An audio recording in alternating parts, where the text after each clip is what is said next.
problème à Serge ezali kambu ya likolo o ezali pona kotinda nango mutu na poto quand même ezali accident moko zi likolo cela veut dire photo lukano soin moko na hôpital moko za fiable na pays poto yeba soki likambu eza nini ama meza bitumbe les bitumbe arrêtez la musique arrêtez Katazoba $20,000 na likambu ya likolo eza nango eko résoudre problème à moins que ezala na eloko mosusu eza na se ya problème wana.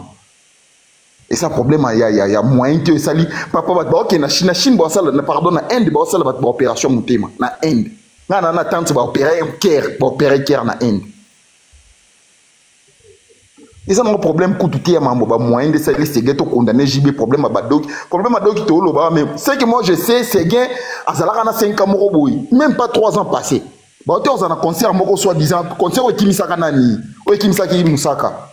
Concert Kimisa Mosaka, n'a nebi que n'a zaka na Sénado qui a 5 ans. Oh, bah côté la États-Unis.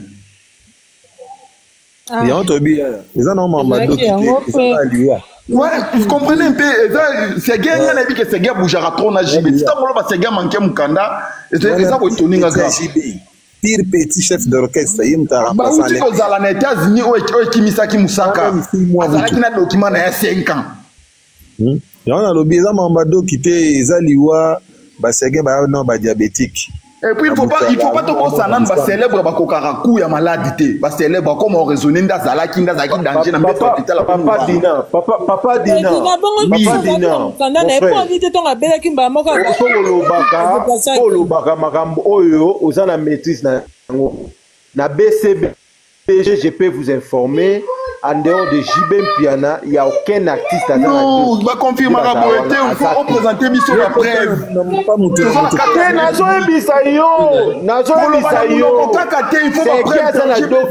comme ça que va solo là. Dina, à cause de la solo. Atika kozo mokanda te. Ata mokanda wa namni. Na mamni. Oui, maman chocolat. Attends, donc quitter. En fait, ngape na yoka na bobi misana suna ko lo bangwa te, tu vois, pe à son âme. Il na kinya. Et lo rebomi c'est que problème à do quitter. Te na sens tam so za ki pe na doc peut-être tam sunenge banda ki accident bongo directement se déplacer son bibié na tam so aye na poto. Au moins il na sens. Mais médecin o atindi na Inde, aza médecin français, ta ou en France. Il est un tatine na Inde. Pourquoi pas tatiner na pareil, Papa Guy. On ne peut pas inviter un médecin hier. Parce qu'il y a des spécialistes, il y a un département, il y a des spécialistes, dans l'hôpital, des spécialistes qui sont liés au colo. C'est pas une question d'appeler un médecin hier. C'est gain à Inde. Si tu veux, tu as 4 grands pays où il y a un traitement normalement fiable pour le moment. Inde a un kati. Tu crois que vous êtes en Inde pour le moment? Tigo Noko, Père Dina, Tigo Yozoloba Inde. Ozoloba Inde. Au que biso déjà de base tout ça noir. Ok. Ça, il faut pas l'oublier. Il faut tout tirer en amoutou. Tout ça noir. Tu vois que biso dans certains pays où le racisme est négligé. Ils sont négligés. Donc, si yo outi Congo kunda na Congo vraiment franchement, on a que noir mo ba outi na Congo même si jibe azani na ma solo na ya mo na mbongo na e, mais bambo kawana elle roi ba Europe na Europe soko yé au moins que non ba ça yo mon opération mo raté, on a possibilité de porter plainte aux yeux moi préjudice na Inde kuna batino na Inde kuna so ba raté onini, so ba raté opération. Au ça la nini, au les pas. Ouais. Ça va te mini na contexte 100% cause en a raison parce que bah Indien peut avoir un bon comportement na bango. Ah oui hein. Ah oui. Vis-à-vis ya ba peau noire bazana moi. Balinga na ba noir te. Balinga ba noir te ba Indien wana. Nga penza hein. Bato na yeba na vie nanga. Na esa bino vérité bandeko. Sur 10 na ba 100%. Ba o ba kena en malade. 80% bazonga te. Tu vois? Bamboka risque. Même si bah traitement na bango est bien, c'est bien. Mais biso to ba noir. Biso ba noir net to il faut tout ça amane le on va négliger partout. Oui papa. Maman chocolat. Oui. Ata na mboka na biso Congo. Oyoka deya ke autorité moko boya ke un traitement. Tout wana bazana ba autorité nyonso. Bakenda France, bakenda Belgique, bakenda en Europe. Bakenda ate? Makende osanet. Balinaka erokaza die otokende kami te awa kina France akina. OK, endo sana. Mais ceux qui sur mais ceux qui sur traitement, ceux qui sont vraiment sur traitement concernant Inde, mais tout douter parmi 4 grandes nations pour le moment, bah un traitement est fiable Inde dans la carte. D'accord, Ndeko Dina, d'accord. Toi, ça fait parole, papa, Ndeko Moussou, soit tout un bousson maloba. Bon, dans Cascade, bonsoir. Les rues sont souvent désertes. Dis-nous, sur le match, quand il est né, pas d'être surpris. C'est du moins ce que tu pensais. Et le boss là-haut, mon papa Eric Azoloba. La mort est partout. Hein. Personnellement, je fais partie de ceux-là qui ont été déçus dans la médecine au Congo. Mais ce n'est pas pour autant dire que tout na Congo c'est à soigner, il y a grave, malade, il y a casse d'habitude. Il y a beaucoup de médecins aussi qualifiés dans notre pays. Naoucho les cas d'intervention, il n'y a pas longtemps à Mama Choco. J'ai passé temps et piqué plus de 18 fois, aux 20 nangaté. Mais il y avait 2 de mes proches qui dans la salle d'attente qui sont médecins au Congo. Oh, qui sont qui ont moins de 30 secondes, il y a 20 nangaté piqué pour piquer en andako.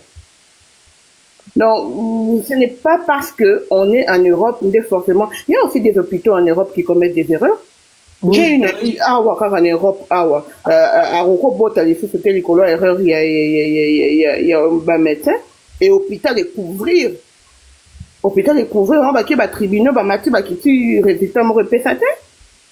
Ce n'est pas parce que, et dans la Congo, Diamant, vous avez un Diamant centre de santé, Diamant, ça fait partie de l'hôpital, nous, ils ont qualifié, ce n'est pas pour rien que bateau, vivant la Congo, ou Taliban, Diamant.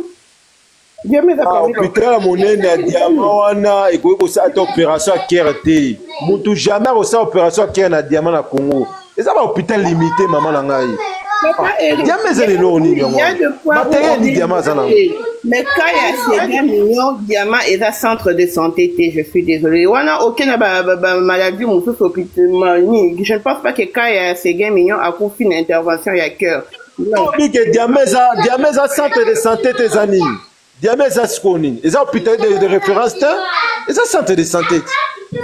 Eza hôpital privé, eza de référence te à l'état te. Bon, si on a bien un centre de santé na sumuki côté ni maman na ngai. Eza centre de santé, Diamant eza centre de santé. En plus, maman Ndengo la différence entre hôpital et centre de santé, que ça soit différent. Hôpital na Congo, il y a Diamant, il y a centre Nganda où sont partis des hôpitaux qui sont dans le Congo, les Cambécomé, les Oko, qui ont des vite on va prendre une prise en charge des Arabiens. Centre Diamant, tout ça. Kolobake à Koufi, il fallait y avoir un poteau, comme si poteau, il y a la vie éternelle. Non. Il y a beaucoup de gens qui meurent aussi na poto na ba erreur aussi à ba médecin. Ça dépend que ça soit poto, que ça soit na Congo. C'est vrai, hein. Ça on n'en disconvient pas. La médecine est très développée ici. Ça on n'en disconvient pas. Mais il y a des caca, on va vous expliquer, il y a des conseillers. Oh. Maman Choco, donc c'est pas une amie mais famille par alliance. Azala qui na Congo wana, asala accident ya lokolo. Ya lokolo auta musala zobima au moins bazotambola baoseka on a dit on peut pas bande ko apprendre ko conduire ça pas maîtriser qui volant bien faire un problème à frein ailleurs penza likolo na epia lokolo na ezo problème ya so qui esika banda sala ba bimisa ki mbongo te moi c'est lokolo ba ko kataye et basonia qui est libanda te basonia qui est na Congo ça coûtait plus de $15,000 mais la fille lokolo na eza bien lelo.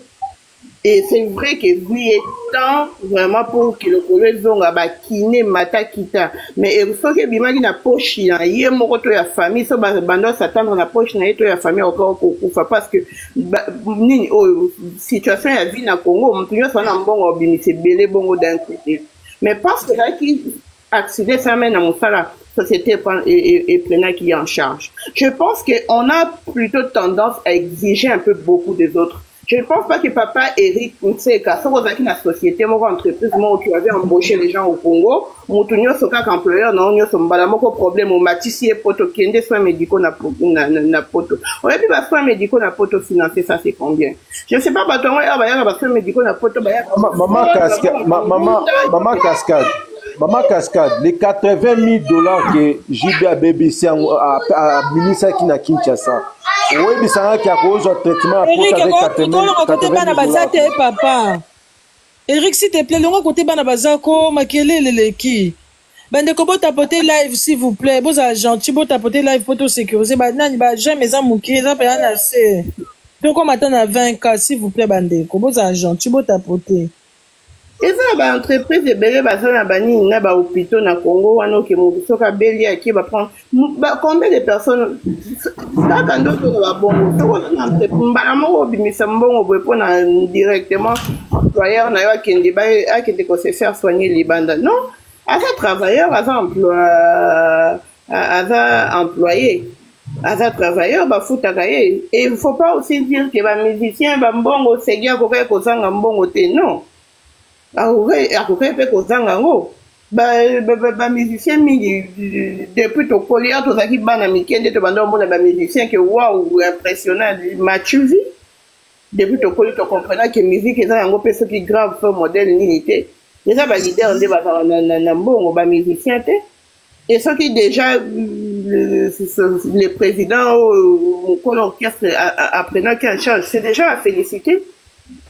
C'est déjà à féliciter, il faut pas...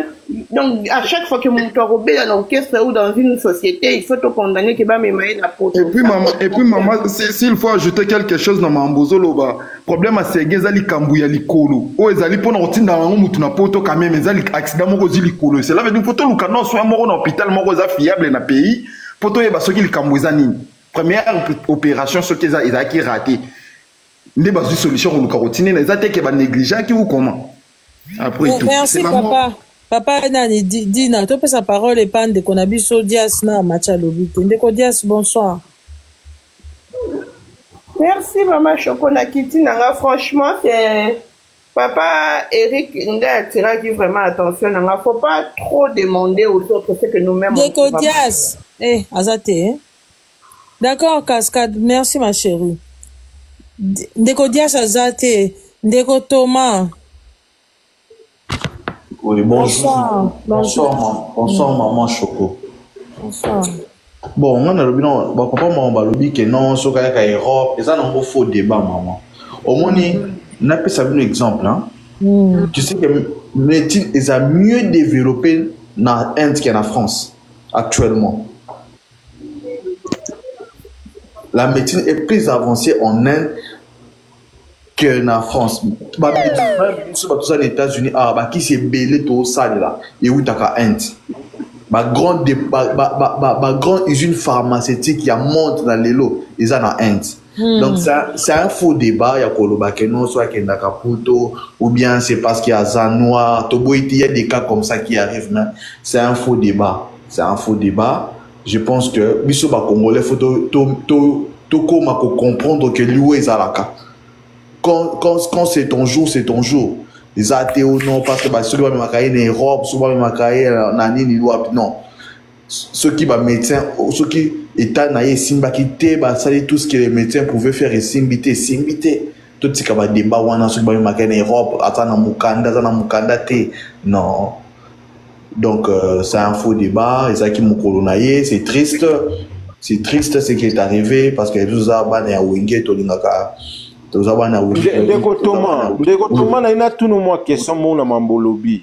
Ndeko Thomas, to saka parallélisme moko na Congo hein. Vous avez la personnalité morobo même na niveau politique ou na niveau musical ou sera abeli akenda Inde. Bon, monsieur Oyoka de 1 nayebi bandeko tuwa no kopsanga ya politique wana nayebi nazalaka derrière bango te pone ba traitement na bango bazwaka XY na France mais yoka na Belgique oyo nga nayebi pongo yo otangelanga batonga nayebi rendez-vous na bango ndenge ezalaka te naza na parce que makambo ya santé eza domaine moko eza vie privée ya chaque mutu. Même awa tozalaka na États-Unis santé na yo même mwasi nolalaka ne mbetu moko soki oyebisi médecin alingi te maladi nanga mwasi oyo ayeba ata okufi médecin akotikala jamais koyebisa mwasi na yo. Donc makambo ya santé ezalaka privé ya mutu oyo koloba na makambo na yo. Nga na yebi quand j'étais au Congo je connaissais de personnalités. Je préfère taire leur nom ici parce que bah yebi ngai que bah ande ko traitement na bango na Inde.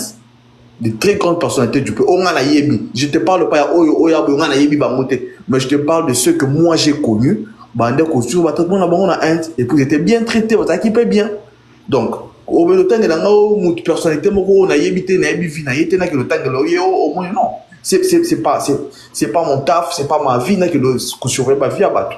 Moi, je te parle de ceux que moi je connais. Oui, parce qu'on va traitement en Inde. C'est pourquoi je te dis, actuellement, la médecine, l'Inde est l'un des meilleurs pays, même devant la France. C'est prouvé. Donc, ils en ont qu'à son.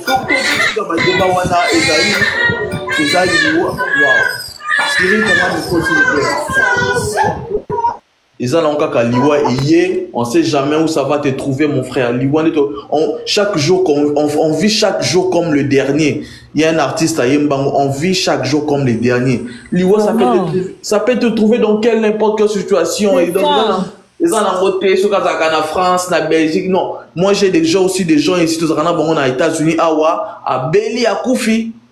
À Beli, à Koufi. Donc, ça, non, arrêtons ces débats-là. Oh non, s'il était s'il avait les visas. Non, ça, c'est n'importe quoi.